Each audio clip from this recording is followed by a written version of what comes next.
Well, let's bring in right now Republican Congressman Darrell Issa to join Congressman Frank, Chairman Frank. He's the ranking Republican on the Oversight and Government Reform Committee.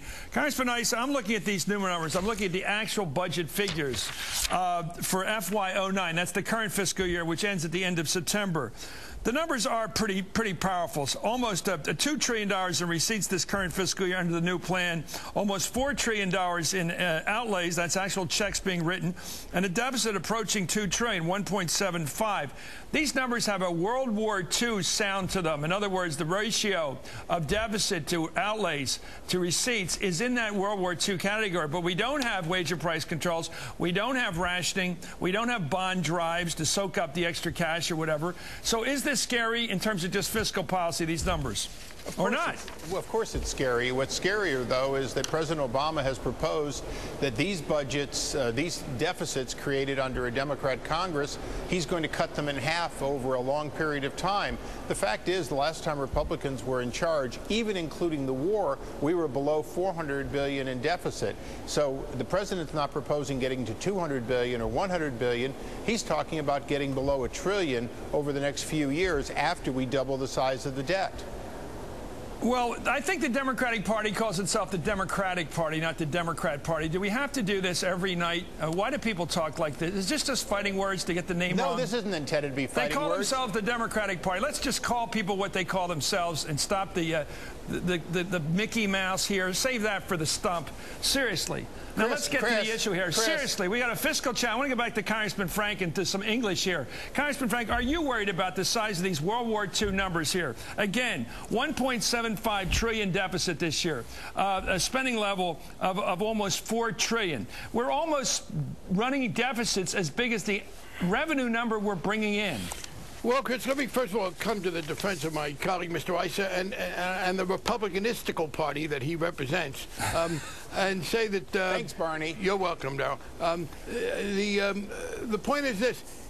For him to say, oh, these are the Democrats' deficits, I have never seen people disavow their own handiwork so quickly. And I knew that born again was an important strain in our society, but born again deficit haters, that's a new version.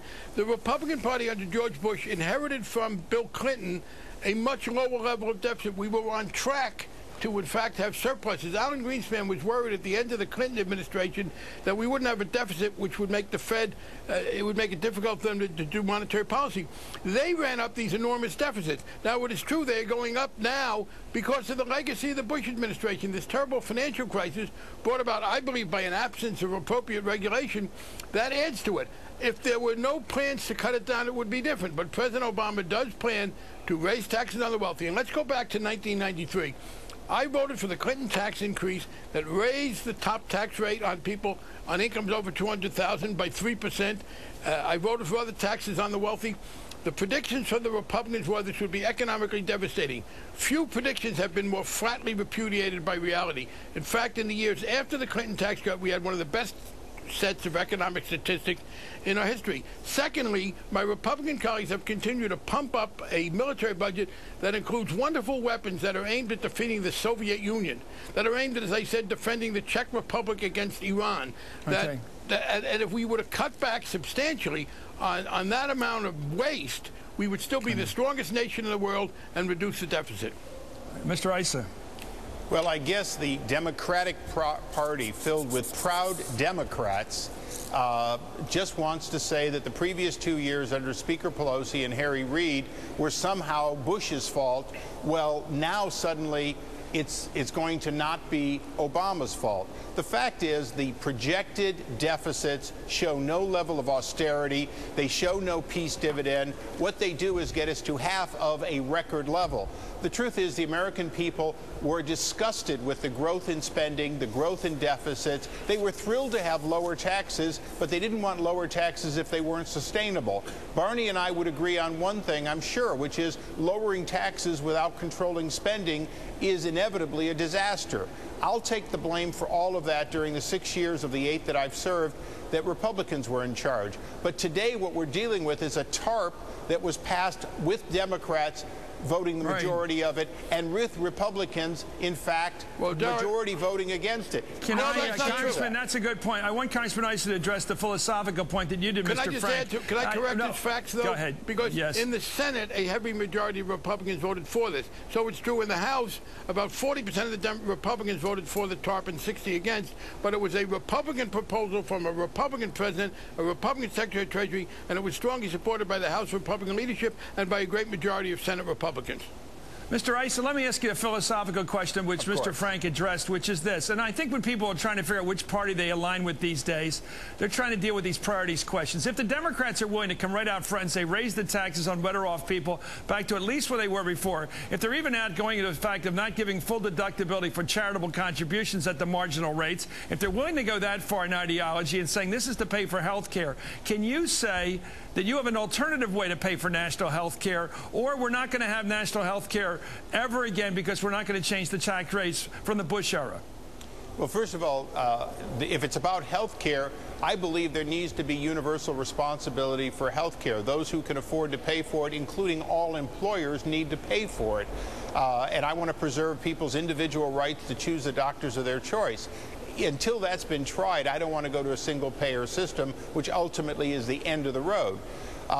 The fact is, Barney and his party are in a position now to raise our taxes. They will raise our taxes. It's inevitable. They will raise our taxes to a greater portion of the GDP than it's ever been before. Just as in my state of California, we have an 11% top tax rate, and we still have a $40 billion deficit. But the question is, will we control spending? For all those years. But Congressman Issa, your party was in charge of the Congress and the presidency, both sides of the Hill, and you never produced a health care plan for the American people.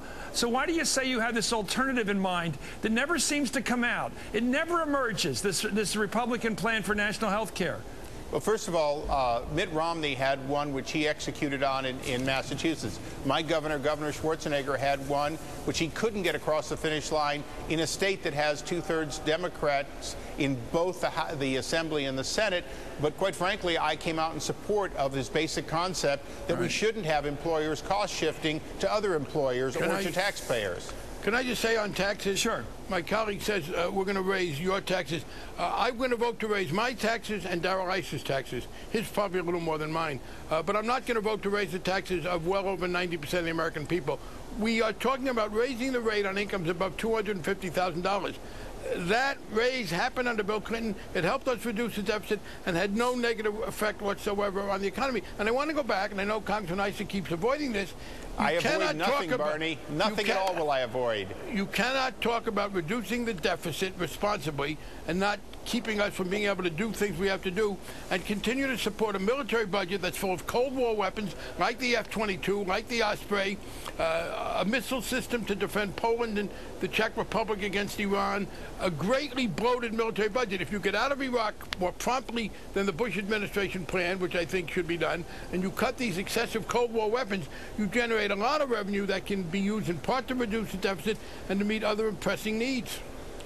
Barney, you're not going to have an objection if we go through the defense budget line by line. We look at programs for the types of wars that we really believe we're unlikely to be in. You're absolutely right. On the other hand, after China shoots down its own satellite to prove it can shoot down satellites, I do believe that we need to be prepared to at least launch the technology to protect Americans. I hope we can both agree on that. We are not debating whether or not we should be the strongest nation in the world. Of course, we should be and will be. We're depending by what multiple. Do we have to be 5 times as strong as the next one or 4 times? But while you say that, Darrell, the fact is that the Bush budget and the Republican majorities kept pushing that higher and higher. Democrats haven't been as good as I'd like to be. We haven't been as bad at giving the Pentagon a total blank check. Hey, thank you, Congressman Issa. Please come back again, and you can call the Democrats the Democrat Party if you want to. In normal circumstances. We're in very critical times right now. Thank you very much. You will always have my support that the Democrats are in the Democratic Party. Okay, thank you, sir. Thank you, Congressman Issa, for straightening it out. Barney Frank, Congressman, Chairman of the Banking Committee, thank you for joining us.